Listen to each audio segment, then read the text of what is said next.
Bonjour, nous sommes en avril 2020, c'est-à-dire en pleine période de confinement suite à la propagation au niveau mondial du coronavirus, virus apparu en Chine à la fin de l'année 2019. J'ai profité de ce reste chez soi pour présenter une réflexion par Internet sur une notion fondamentale et pourtant incomprise qu'est la monnaie, appelée plus largement l'argent. Comme beaucoup, je suis persuadé que pour comprendre ce monde et notre avenir, il faut comprendre ce qu'est la monnaie.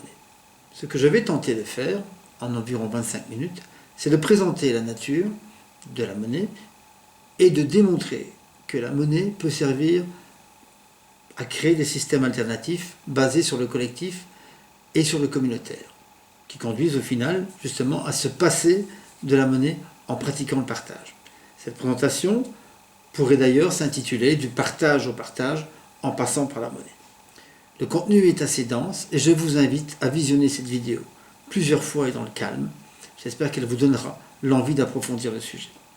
Je suis Bruno Delaby et c'est de chez moi, donc ici à Moucron, confiné en Belgique, que je réalise cette vidéo. Dans cette vidéo, je vous propose de définir la monnaie et de présenter deux systèmes économiques qui utilisent la monnaie, le système collectif et le système communautaire.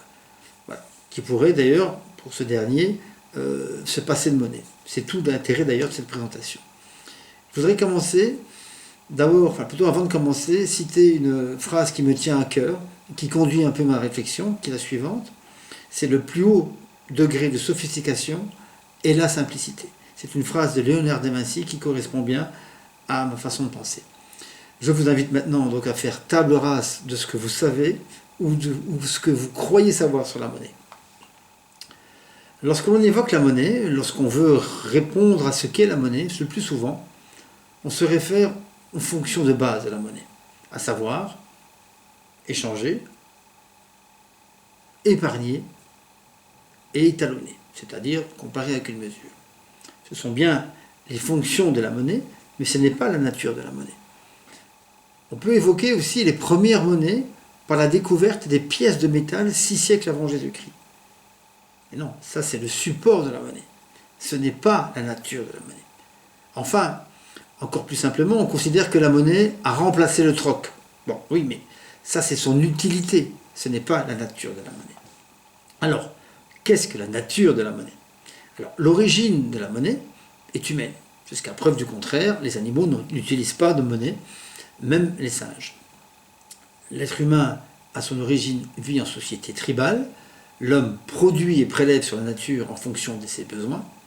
Et au sein de la tribu, l'homme distribue le tribut, c'est-à-dire le produit de la collecte et de la chasse venant de la terre. La distribution se fait en fonction des besoins de chaque personne de la tribu. Le mode de distribution est le partage.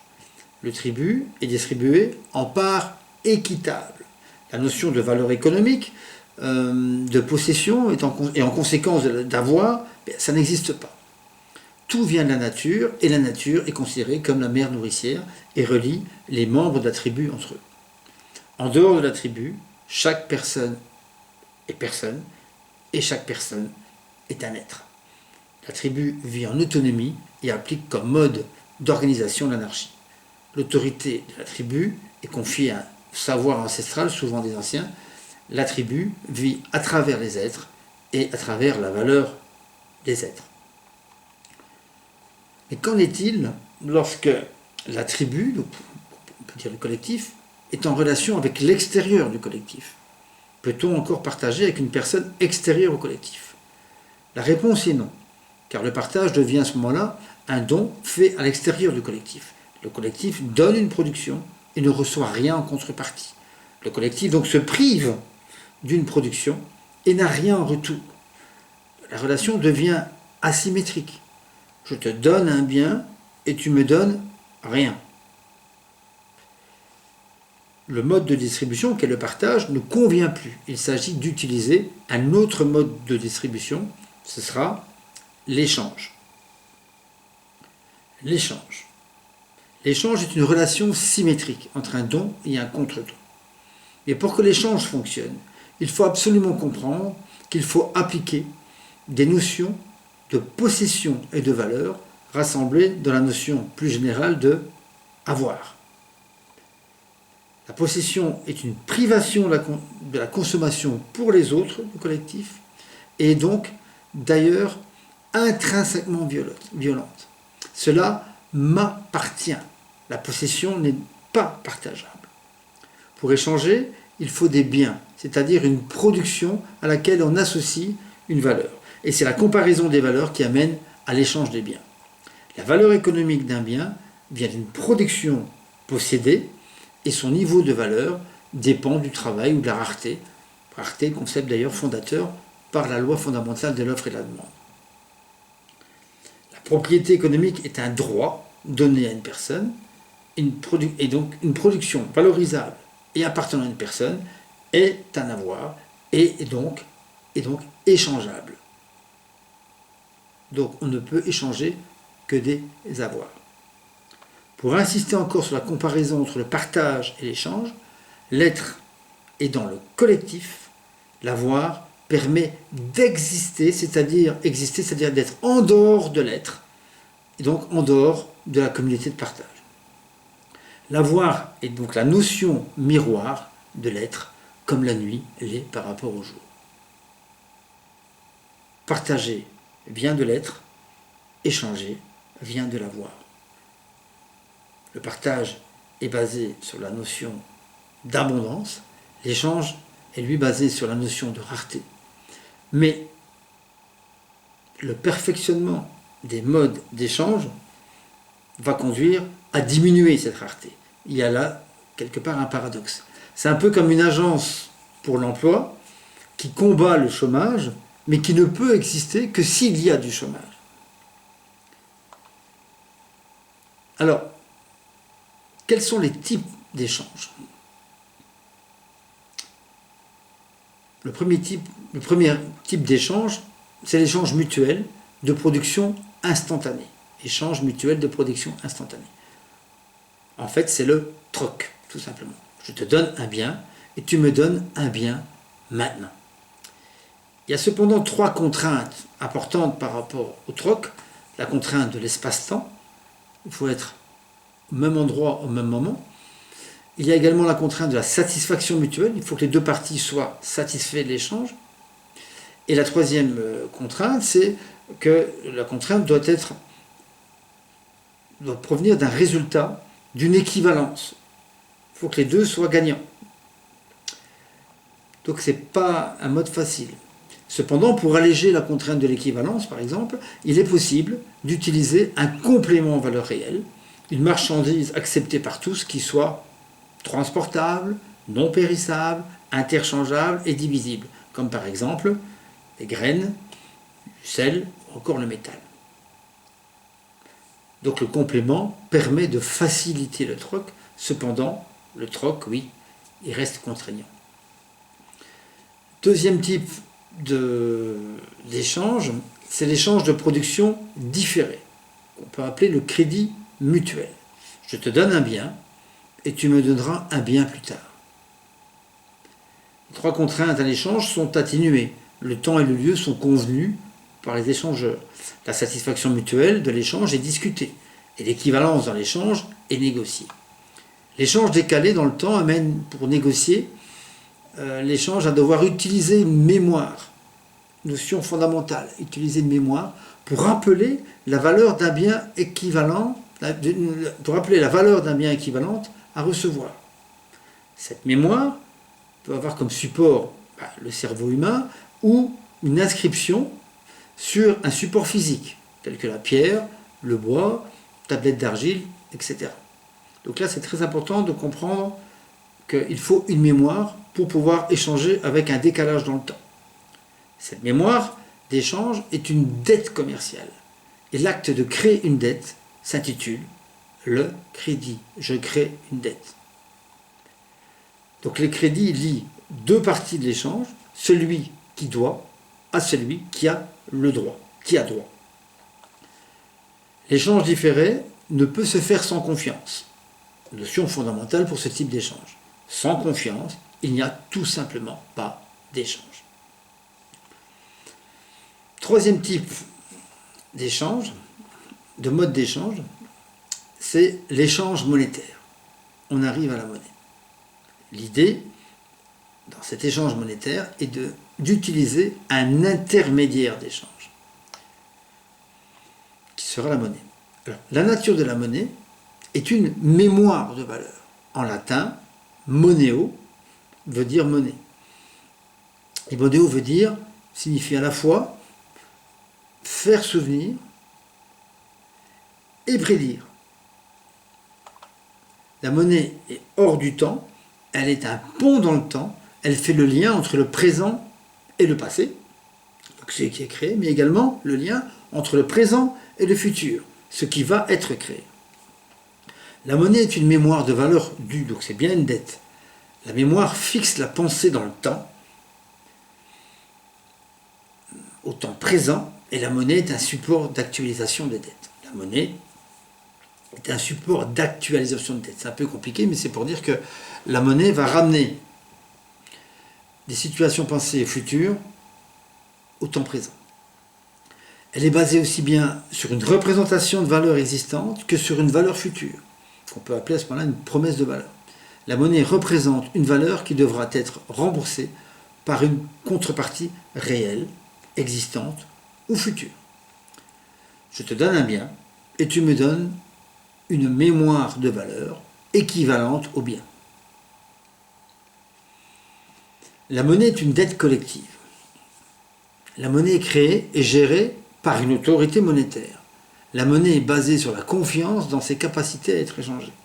La monnaie est acceptée par convention tacite sociale dans une communauté d'échange. Il est convenu que la monnaie est une valeur d'échange en contrepartie d'un bien et soit donc acceptée pour échanger. Sinon, il n'y a pas d'échange. Et dans ce cas-ci, pas d'échange monétaire. Le support de la monnaie appartient au porteur, mais n'est pas lié à la personne. C'est bien un avoir, ce qui lui permet justement de circuler dans cette communauté d'échange. Le support de la monnaie est transportable, conservable, divisible et aussi interchangeable. On appelle aussi fongible. Donc, une unité monétaire vaut une autre unité monétaire. Donc la monnaie facilite l'échange, elle enlève les trois contraintes du troc, et la monnaie permet d'échanger ce que l'on veut, à qui l'on veut, et à la proportion que l'on veut. Ce qui fait que la définition de la monnaie, la voici. La monnaie est une mémoire d'une valeur collective. Pour résumer la partie sur les types d'échanges, on a donc le troc qui correspond à un mode d'échange bien réel échangé contre un autre bien réel. Le crédit mutuel, c'est un bien réel échangé contre un bien futur. Et la monnaie est un bien échangé contre une mémoire de valeur collective, c'est-à-dire contre une monnaie. Sur la base des explications sur l'échange et sur la monnaie, je peux vous présenter maintenant deux systèmes de distribution utilisant une monnaie, l'un collectif et l'autre communautaire. Le système collectif, littéralement donc collectif venant de collecter, récolter ensemble. C'est un système basé sur un échange mutuel de production. Le collectif permet de spécialiser les productions et d'arriver à un système plus efficient, c'est-à-dire utilisation de moins de ressources, mais aussi plus efficace, c'est-à-dire arriver plus facilement à un résultat. Les productions étant différentes, cela amène à les échanger. La production, en fait le surplus de production, mais je ne rentre pas dans les détails, est amené et placé dans un endroit de stockage. On peut appeler un magasin. Le magasin stocke la production de l'ensemble du collectif des producteurs et les producteurs s'échangent les biens en fonction de leurs besoins. Ce système diminue la rareté par l'échange. Ce système allège les trois contraintes du troc. Donc je vous rappelle le lieu et le temps, la satisfaction mutuelle et l'équivalence. Mais ce système d'échange peut encore être facilité en utilisant une monnaie. Alors, créons cette monnaie. Donc, en contrepartie de la production remise, le producteur reçoit un support des mémoires de valeur, c'est-à-dire la monnaie, qu'il pourra utiliser pour acheter d'autres productions de valeur équivalentes produites par l'ensemble des autres producteurs. La monnaie permet donc un décalage dans le temps. L'achat et la vente sont découplées.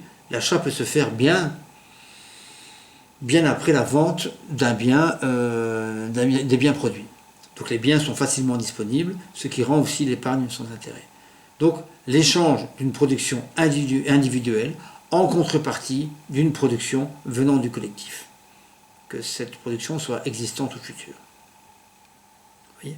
Donc on échange une production individuelle contre une production collective. Le prix, donc c'est-à-dire le montant de la valeur des biens, est libellé en monnaie par le collectif et le prix est fixé par le collectif. Le support de la monnaie appartient au porteur et c'est justement pour cela que le support de monnaie peut circuler. La monnaie comme mémoire collective permet d'ailleurs aussi d'acheter des biens en dehors du magasin, donc entre voisins, ce qui est très pratique quand on est dans le confinement, mais toujours dans la collectivité. Cependant, le niveau de la masse monétaire créé en conséquence pour les échanges doit être la résultante des mouvements monétaires, des achats et des ventes de monnaie, de biens.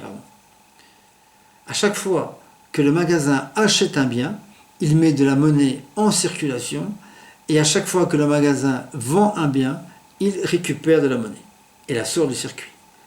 Donc le magasin fait office de régulateur de monnaie. La monnaie est donc basée sur la production collective et sur sa capacité d'échange venant de la confiance, fidus en latin, dans le collectif. C'est pour cela que l'on parle de monnaie fiduciaire, basée sur la confiance. Et la fonction de cette monnaie, c'est l'échange. Mais le collectif peut aussi décider de créer de la monnaie pour une autre fonction que l'échange. Cette monnaie n'aurait pas le but de faciliter les échanges, mais de finaliser les projets ou des services. On appelle cette monnaie la monnaie financière, qui vient donc de finaliser. Alors pourquoi on pourrait créer une monnaie financière en plus d'une monnaie fiduciaire? Eh bien, pour quelle raison et pour quelle utilité? D'abord, on peut créer une monnaie, créer et donner de la monnaie pour des projets collectifs. On veut construire des routes, des ponts, des puits, des murs pour les cultures en terrasse, des temples, des systèmes d'irrigation. On peut créer la monnaie pour le faire. On peut aussi créer et donner de la monnaie pour des services à la collectivité, par rapport à la sécurité, par rapport au culte, par rapport aux cérémonies, l'enseignement, etc. On peut créer la monnaie pour ça. On peut aussi donner de la monnaie à des non-productifs, comme les anciens, par exemple, des personnes beaucoup plus âgées qui ne produisent plus rien. Donc la monnaie financière, elle, par rapport à la monnaie fiduciaire, la monnaie financière est basée sur les besoins, pas sur la production, sur les besoins collectifs et sur sa capacité aussi venant de la confiance dans le collectif, sa capacité d'échange. La monnaie financière a le même support de monnaie que celui de la monnaie fiduciaire. Il n'y a donc pas de différence physique. Elles sont absolument interchangeables. Donc dans le collectif, la monnaie fiduciaire s'ajoute à la monnaie fiduciaire. Donc la monnaie financière s'ajoute à la monnaie fiduciaire. Voilà. Mais alors, il y a donc systématiquement trop de monnaie en circulation, avec une tentation d'en produire plus, voire trop. La réponse est effectivement oui. Alors pour ça, il faut veiller à un équilibre. Alors, comment équilibrer le système productif et monétaire? Eh bien, concernant le système monétaire, on va équilibrer le système par le phénomène de l'inflation. Donc l'inflation qui vient d'un déséquilibre entre la masse monétaire en circulation et les besoins de masse monétaire. S'il y a trop de monnaie en circulation dans le collectif, alors il y a une perte de valeur de la monnaie qui conduit à une augmentation générale des prix qui va finalement aboutir à un rééquilibrage monétaire. Cependant, ce qu'on peut faire aussi, pour éviter la perte de valeur de la monnaie, le collectif peut décider d'augmenter la production, d'assurer une croissance, et par conséquent les échanges monétaires. Et on arrive aussi à un équilibre. Donc il y a deux possibilités. Soit on laisse couler l'inflation, soit on produit plus pour retrouver un équilibre lorsqu'il y a trop de monnaie en circulation. Alors concernant l'équilibre au niveau du système de production, là on peut utiliser le principe de la suffisance. Principe de la suffisance. On fixe le niveau de production en fonction des besoins nécessaires et suffisants du collectif. Et c'est tout, pas plus. Pas d'accumulation, pas de surproduction, les ressources sont exploitées en suffisance, l'accumulation des biens ne sert qu'à gérer momentanément la rareté. Voilà. Lorsque par exemple il y a une prévision de rareté due au climat lié aux saisons par exemple.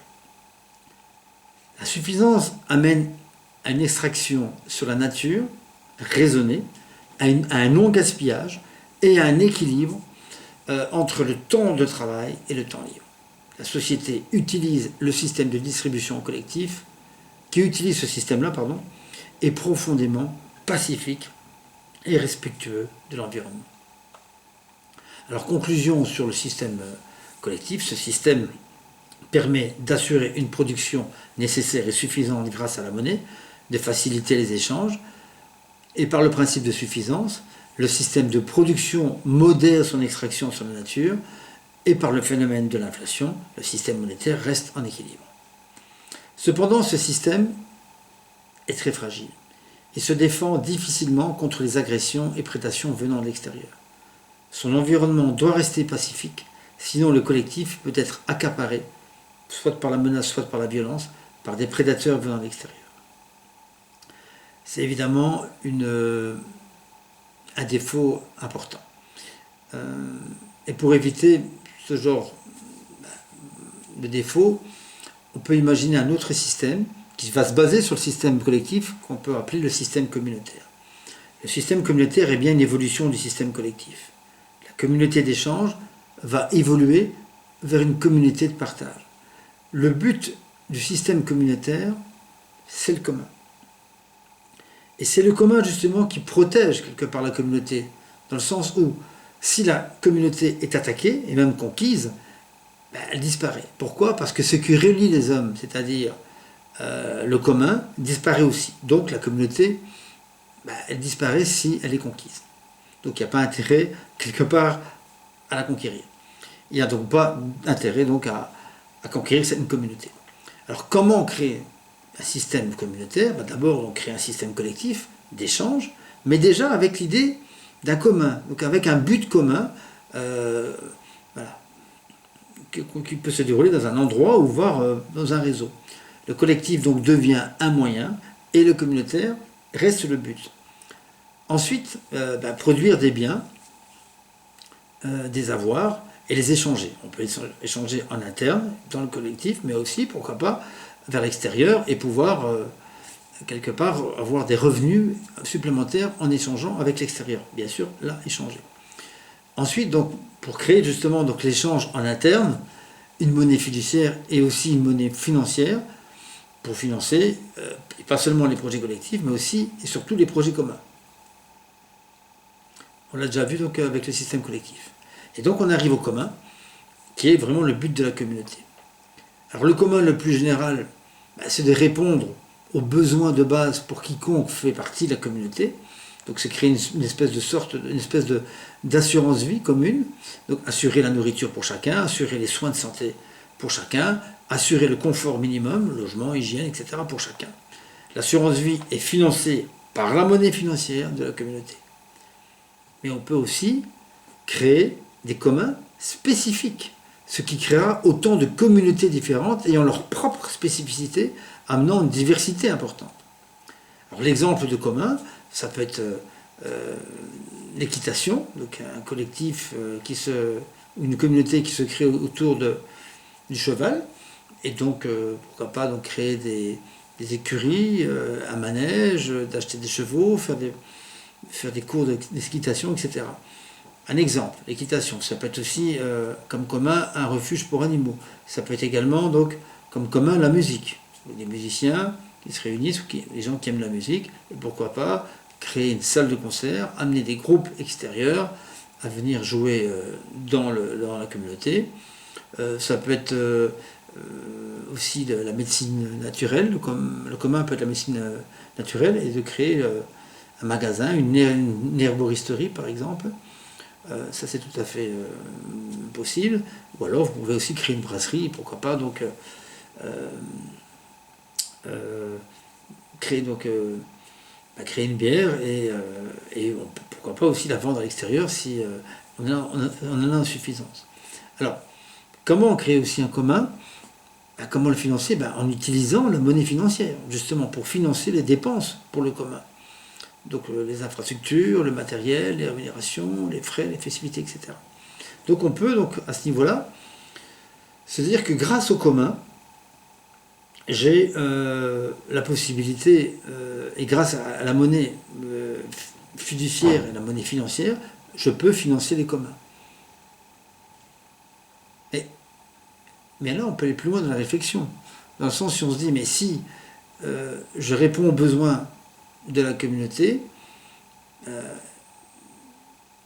et qu'on s'échange cette monnaie, mais à un moment donné, au final, si la production est suffisante et que la communauté répond aux besoins de tous ses membres, pourquoi pas aller plus loin et dire, mais pourquoi pas réaliser le partage par la gratuité générale.